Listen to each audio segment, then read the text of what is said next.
Actualidad Hispana con José Herrera. Periodismo de análisis, entrevistas, reportajes y conclusiones. Los miércoles a las 8 de la noche. Síganos en nuestras redes sociales. Bienvenido a Actualidad Hispana con José Herrera, el programa que tiene las entrevistas que quieren ver con los temas que más interesan en la comunidad. En esta ocasión vamos a charlar con el economista y analista político Miguel Antezana desde el Perú vía Skype para tratar el tema Perú inestable. Bienvenido, señor economista, y gracias por su valioso tiempo. Adelante, economista. Muchas gracias por la invitación, un gusto compartir con ustedes. ¿Cómo están? Al contrario, el gusto es para nosotros recibirlo a través de vía Skype para conversar con usted, con un profesional del Perú que conoce la situación de su país. Pero antes de todo, a nuestra audiencia queremos indicarle que el economista y analista político Miguel Antezana es máster en Administración de Empresas por la Universidad Politécnica de Madrid, España. Economista por la Universidad Central de Venezuela. Coach ontológico certificado por el Newfield Network. Se ha desempeñado como ejecutivo de planificación estratégica y de comunicación corporativa, entre otras cosas, porque su currículum es muy grande, muy extenso. Es un profesional con mucha experiencia, según su currículum. Economista, queremos tratar el tema de Perú, la situación de Perú, la situación política que se ha vuelto muy preocupante, no solamente para los peruanos, sino también para los latinoamericanos, ya que Perú tiene una ubicación geográfica en Latinoamérica muy importante, como es Sudamérica. Perú inestable vive una época política muy difícil, economista. Sobre todo porque así mismo lo ha descrito el propio presidente Pedro Castillo. Y si hay inestabilidad social, económica y política en Perú, afecta a todos los sectores del país. Las palabras del presidente Castillo en darle a Bolivia salida al mar es lo que, entre otras cosas, derramó el vaso en ciertos congresistas del Parlamento peruano. Señor economista, usted nos puede decir algo, le puede decir algo a nuestra audiencia para saber cómo se encuentra esa radiografía política del Perú. Sí, me gustaría empezar dando un poquito más de contexto, ¿no? Si bien es cierto, como dijiste, que la crisis que estamos viviendo es política, se extiende a nivel social y se extiende a nivel económico, no es esta crisis exclusivamente generada por el gobierno de Pedro Castillo, es una crisis que viene desde hace muchos años y que se ha acentuado en este año en particular, 2021, en el que hubo elecciones generales. Recordemos que en abril de 2021 hubo elecciones generales en primera vuelta, y pasaron a segunda vuelta, según el modelo electoral que tenemos en el Perú, dos candidatos, Keiko Fujimori y Pedro Castillo. Gana Pedro Castillo, para ser bastante corta la historia. Pedro Castillo gana no porque la gente prefiera un modelo socialista o porque prefiera a un hombre de izquierda o que prefiera a toda la gente que lo acompañaba en ese momento, sino para que no ganara Keiko Fujimori, una candidata que estaba postulando por tercera vez, que está seriamente cuestionada, que está investigada y que tiene un pedido de la Fiscalía de la Nación por 30 años de cárcel. Cuando accede al poder Pedro Castillo, es que quizás muchos nos dimos un baldazo de agua fría cuando vimos que ese candidato era mucho menos preparado de lo que se había mostrado en la campaña. Si bien él había demostrado que no tenía unas habilidades comunicacionales, tampoco tenía las habilidades técnicas para estar en el gobierno. Sin embargo, siempre está la posibilidad de que se rodee de un equipo preparado, y eso no ha sucedido.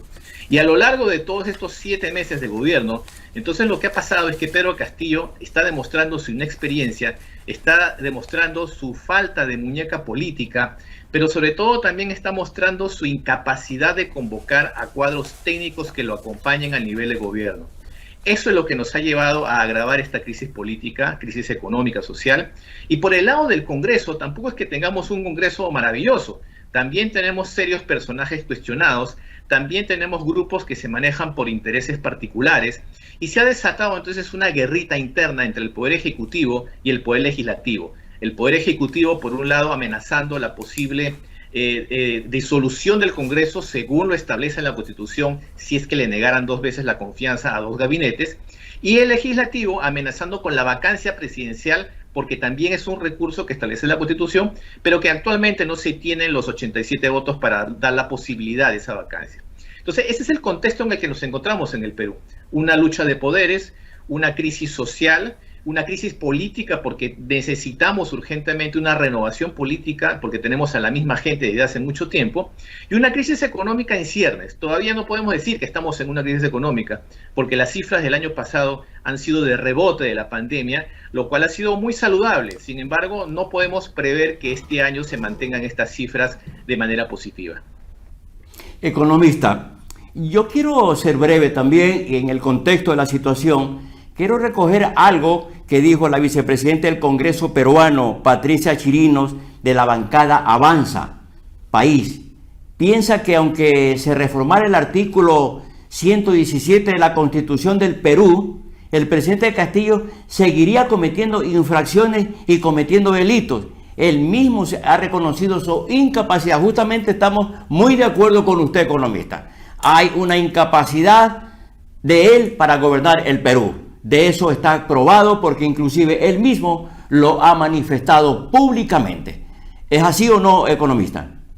Es así, él tiene una incapacidad, es obvia que la tiene, como decía, no solamente desde el lado comunicacional, porque ustedes sabrán pues que hace algunas semanas tuvo una entrevista muy sonora, muy ruidosa con Fernando del Rincón de una cadena internacional, y se dio a conocer ante el mundo, no solamente ante el Perú, sino ante el mundo, sus debilidades del parte comunicacional, pero también él mismo reveló que estaba aprendiendo a manejar la presidencia, pero ya van 7 meses que no se puede aprender. Esto no es una pulpería de una bodega, este es un país.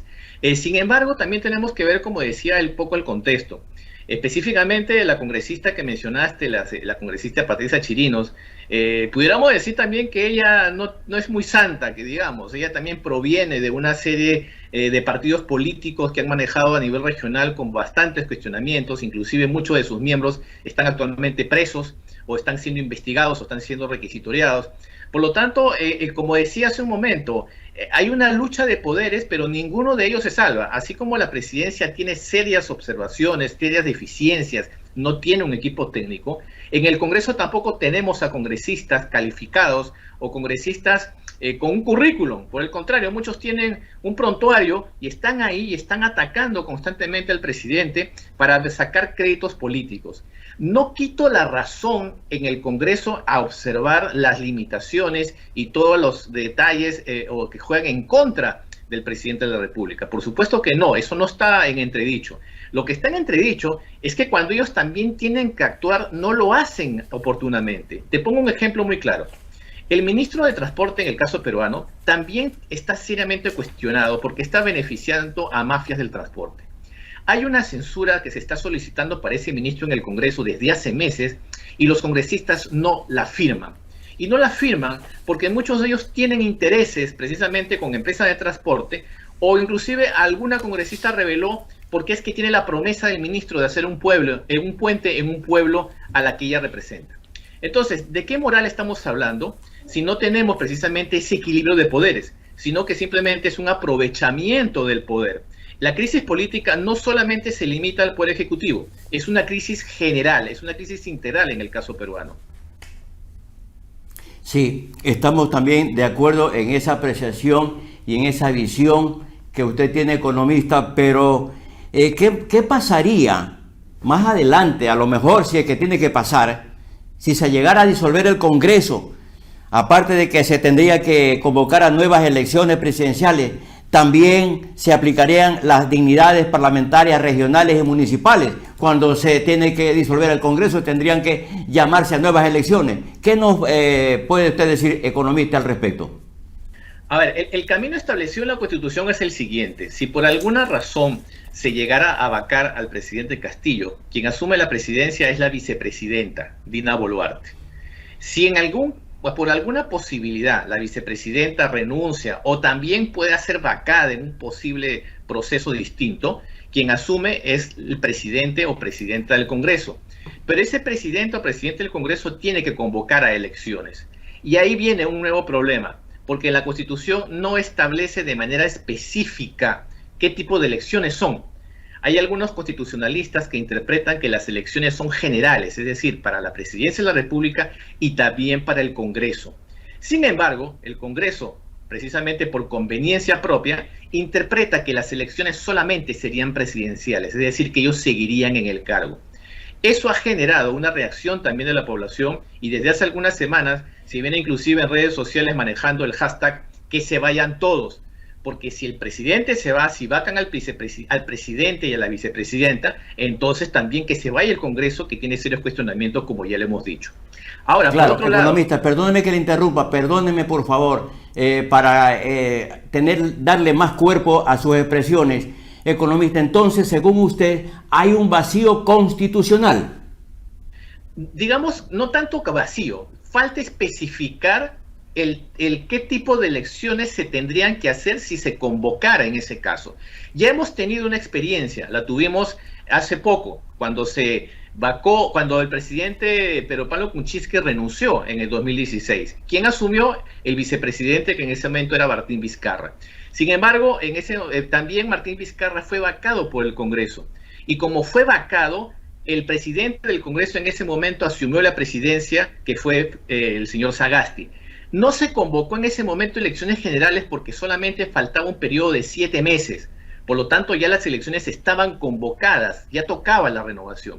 Entonces, no hemos tenido un caso tan específico que suceda cuando se vaca al presidente en el primer año de gobierno. La Constitución no dice elecciones generales que sean para congresistas y para presidente de la República. Entonces, ese vacío, esa laguna, ese bache que está interpretando cada uno por su lado, hace que entonces se incrementen la incertidumbre en torno a lo que es lo que pasaría en un posible escenario de vacancia de la presidencia.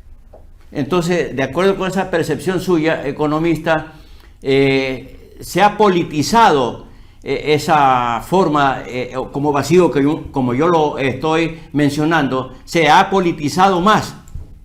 Sí, y no solamente eso, se está malutilizando la Constitución para fines políticos de ciertos grupos. ¿A qué me refiero? Es fuera de lugar, es ilógico que haya una elección que gane un candidato y que el Congreso, si es contrario, desde el primer día comience a hacer acciones para vacar a ese presidente elegido democráticamente. Y esto no es una defensa de Pedro Castillo, porque cualquier candidato que pueda haber ganado con un Congreso en contra, entonces este Congreso está malutilizando, manipulando este artículo de la Constitución por el cual el Congreso pudiera vacar al presidente de la República. Es un golpe tremendo a la gobernabilidad, es un golpe tremendo y que significa una inestabilidad política constante. Eso también debería reformarse. Sin embargo, ahí entramos en un círculo vicioso. ¿Quiénes son los llamados a reformar la Constitución? El Congreso. Pero el Congreso no lo hace porque no le conviene. Entonces, aquí vamos a una crisis de mayor magnitud. Necesitamos una reforma del sistema político en general. No solamente en la Constitución, sino en general. Cambiar las reglas de juego, cambiar las reglas de los partidos políticos, cambiar el sistema electoral. Y eso son palabras mayores que lamentablemente no se va a dar, yo creo, de la manera que nosotros queremos. A mí me parece, y me atrevo a decir, que en algún momento en el Perú estaremos viviendo una situación muy parecida a la que vivió Chile hace pocos meses. ¿Por qué? Porque el sistema político no permite salir de manera democrática a esta crisis que estamos viviendo. Economista Antizana, le digo esto porque yo he recogido muchos criterios de políticos, obviamente de políticos peruanos, y por las palabras expresadas del presidente Pedro Castillo, le puedo decir que es algo bastante preocupante cuando él soltó la situación y dijo, bueno, yo en verdad me considero una persona con una incapacidad Pero yo le puedo remarcar esto en cuanto a las palabras de él mismo, que se expresó, y ahí vino la candela a arder más fuerte, cuando él tomaba la situación de devolverle a Bolivia que salga al mar. Entonces ahí se vino a realizar realmente una confusión tremenda. Y a mi entender, economista, es que si estas palabras del presidente Castillo en pretender devolverle salida al mar a Bolivia, mire lo que podría hacer el Congreso. ¿Por qué no lo invita el Congreso y lo emplaza, como dicen los peruanos, lo emplaza al presidente Castillo para que aclare esta situación? A ver, dígame, economista. Esas desafortunadas declaraciones de Castillo en su momento son producto de su ignorancia. Son producto de su ignorancia de cómo se manejan las relaciones internacionales, de cómo se manejan los tratados internacionales de límites, e inclusive es una ignorancia de la historia propia del Perú. Recordemos que Bolivia pierde su salida al mar producto de la guerra con Chile, la guerra del Pacífico, en 1879, en la que el Perú interviene simplemente porque tenía un tratado secreto de paz con Bolivia. Es decir, Perú intervino de buena gente y muchas veces hasta de tonto, porque esa guerra no era con el Perú, era con Bolivia. Sin embargo, el territorio que perdió Bolivia de salida al mar no pertenecía al Perú, pertenecía a Bolivia. Era la parte de Antofagasta, y la parte de Arica, Arica también la perdió Perú, que era parte del territorio peruano. Ahora, saltémonos nuevamente al siglo XXI. Estamos hablando de una franja de territorio que Bolivia ya la tiene por parte del Perú. Es una cesión para la utilización de una parte de la costa, específicamente en la zona de Hilo. Y eso no es de ahora, viene inclusive de la época de Fujimori y la época de Alan García en su segundo gobierno. Es decir, que Bolivia, si desease, puede utilizar un corredor a través del Perú para tener una salida al mar y utilizarlo. El señor Castillo, insisto, producto de su ignorancia, expresó esta idea que no tiene ni pies ni cabeza. Al Congreso ya fue el anterior canciller a explicar todo eso, explicarlo y decir que por supuesto es un error, y de hecho creemos que eso le costó la cabeza al antiguo canciller, porque fue y le enmendó la plana. Yo creo que no pasa más precisamente de una mala situación, de una anécdota entre comillas, y digo entre comillas porque supuesto es lamentable que un presidente de la República se exprese de esa manera sin conocer verdaderamente la historia, pero no va más allá de eso, porque todos los peruanos sabemos exactamente que no se puede ceder territorio a ningún país. En el Poder Judicial también tenemos un problema, sin embargo, este es un problema aparte, ¿no? Este es un problema también estructural, que no tenemos a jueces probos, que no tenemos una estructura y recursos que permita que la justicia se administre de manera eficiente y eficaz en el Perú. Pero es un problema aparte, ¿no? A veces también se salpica por todos estos temas políticos, o porque políticos están siendo investigados, encausados, inclusive algunos están presos en sus domicilios. Esa es quizás una crisis aparte que nos tomaría un programa distinto conversar. Pero en el tema del legislativo y el ejecutivo, en esta lucha de poderes que hay, como decía hace un momento, la solución viene por una reforma del sistema político. Hubo intentos de reforma cuando estuvo el presidente Vizcarra, intentos de reforma fallida o reformas a medias, porque la gente que está en el Congreso, los congresistas, no les conviene la reforma, porque les quitan muchos poderes. Y esos poderes, ese sobreempoderamiento que tiene el Congreso, hace que ellos hagan lo que les dé la gana, literalmente.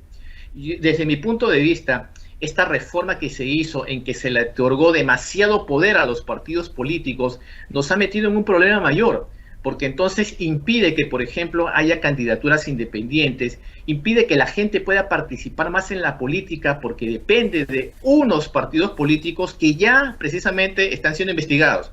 Por decirlo de alguna manera más simple, el principal partido de oposición, o el que fue en algún momento el principal partido de oposición, Fuerza Popular de Keiko Fujimori, está siendo investigado por ser organización criminal.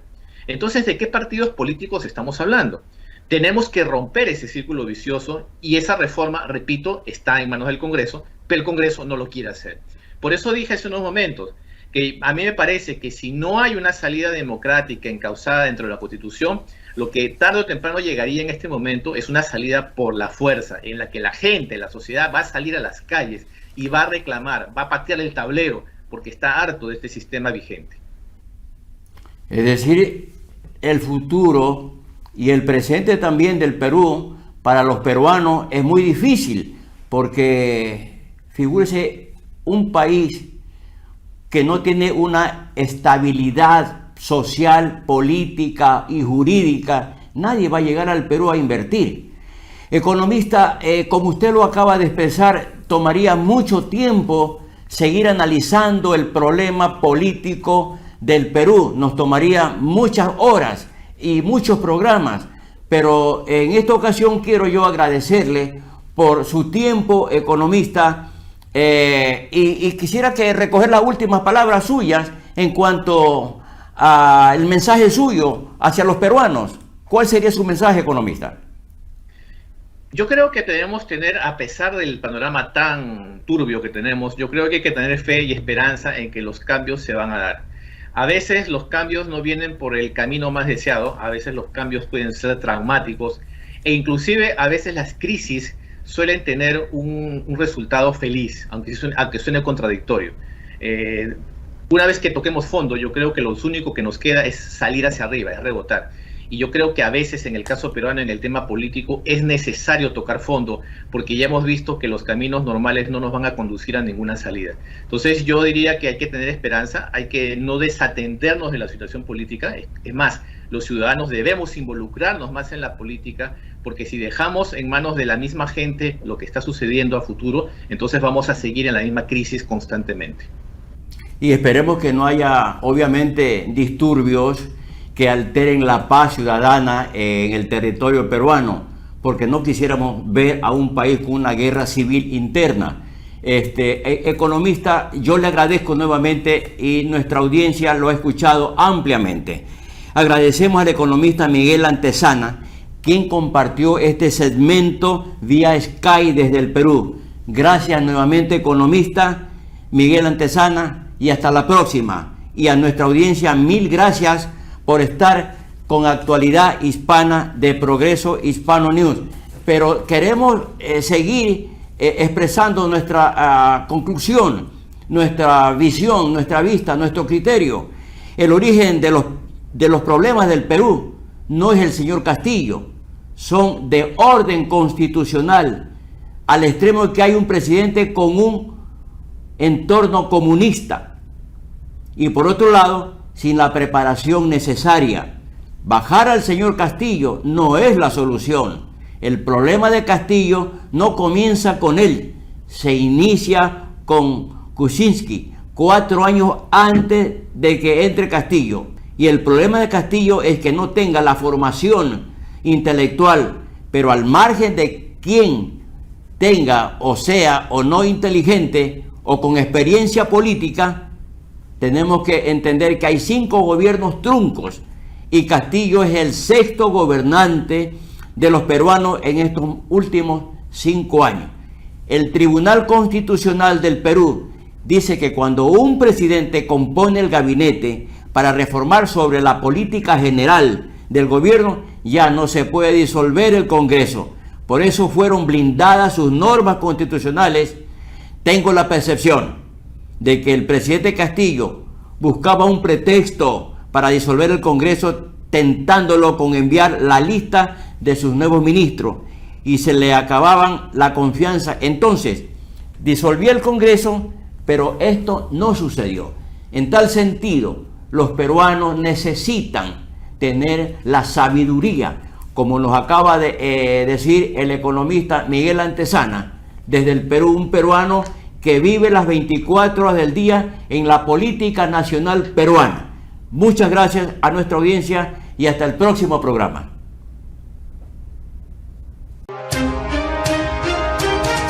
Actualidad Hispana con José Herrera. Periodismo de análisis, entrevistas, reportajes y conclusiones. Los miércoles a las 8 de la noche. Síganos en nuestras redes sociales.